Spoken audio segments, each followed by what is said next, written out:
In 1954, two psychologists, James Olds and Peter Milner, were doing experiments on rats. They were trying to map the rat's brain, meaning they were trying to see what each part does. They used an electrode, a thin wire that sends a tiny electric signal to one very specific spot in the brain. Think of it like flipping switches in a house. Press randomly and see which one turns on the light, which one turns on the fan.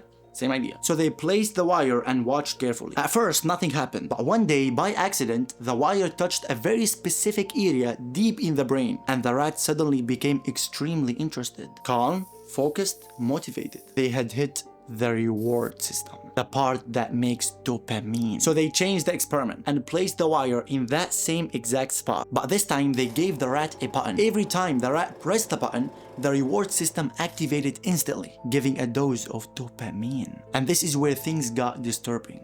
The rat pressed the button again and again and again. Stopped eating, stopped drinking, just press, press, press. And what does that remind you of, my friend?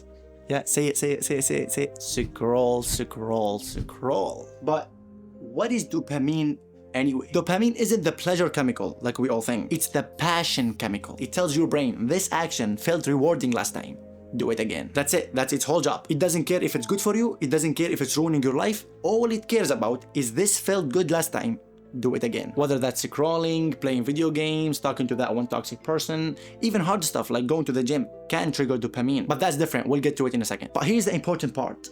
Dopamine shows up before you even do the thing, before you eat the snack, before you open the app, before you get the attention of that one person. Your brain already remembers how it felt last time. So dopamine kicks in early and pushes you towards doing it. That's why if you think about it, the feeling of wanting something is often stronger than actually getting it. And the moment you're done, dopamine drops. And suddenly you're sitting there thinking, why did I just waste an hour of my life? But here is the real problem. This isn't a one-time thing. Your brain doesn't learn from regret. Because remember what we said earlier? It only remembers what felt good. So now you feel bad, but tomorrow it will ask what felt good yesterday. It will drag you again. And that one wasted hour turns into days, months, and even years. Your brain isn't lazy. It's chasing the easiest dopamine it can get. See, your brain doesn't ask what's best for my future. It asks what gives me the fastest reward with the least effort. That's why scrolling beats studying, that's why junk food beats cooking, that's why comfort beats growth. Cheap dopamine is fast, it's easy, it's guaranteed. But things that actually matter, the gym, the work, the future you keep telling yourself you're gonna start soon, your brain is allergic to them. It gets itchy because they don't pay you now. The gym doesn't feel good today, it feels good in 3 months. Learning a skill doesn't reward you tonight, it rewards you later. And your brain hates later. Later has no guarantee, later has effort, later has fails. Cheap dopamine, no effort, no waiting. So your brain goes like, why struggle for a reward I might get later when I can feel good now? Now we have to go to the gym and watch tutorials. I'll calculate my body weight times this number to see the protein intake when we can just take a snack, watch movie, and chill. So your brain isn't evil. It's just always pushing you towards the easiest source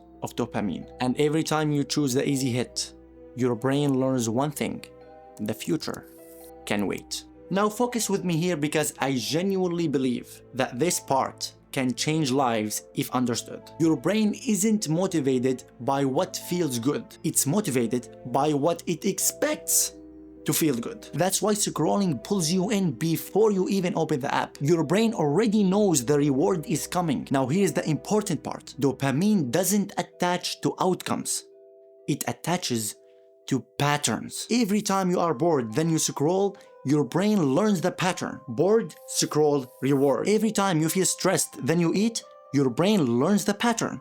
Stress, food, reward. Because your brain saved it as the fastest solution. And once a pattern repeats enough times, it gets locked in deep in the brain. Your brain didn't randomly choose scrolling. You trained it. Every time you felt bored, then scrolling followed. You reinforced the same loop hundreds of times. So of course your brain pushes you there. That's the strongest pattern it knows. But what if we teach it a new pattern? Your brain never deletes a pattern. It only replaces it with a stronger one. That's why just stop scrolling never works. You're asking the brain to jump into nothing. So instead it asks, what patterns do I already trust?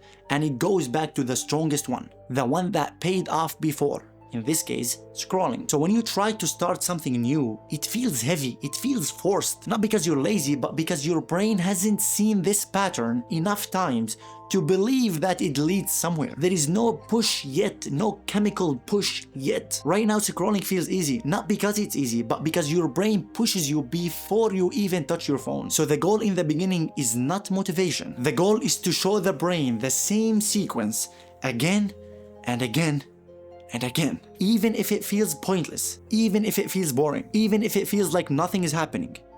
Because something is happening. The brain is watching quietly, and the moment it decides that this pattern leads somewhere, dopamine switches sides and starts giving you a chemical push, not after the results, before the action. And once that happens, the thing that once felt heavy starts pulling you instead. That's how bad habits are built, and that's exactly how good ones are built too. Same brain, same chemical, different patterns. So the question isn't why am I unmotivated? The real question is, what patterns have I been repeating long enough for my brain to believe in? And more importantly, what patterns do I want to believe in next?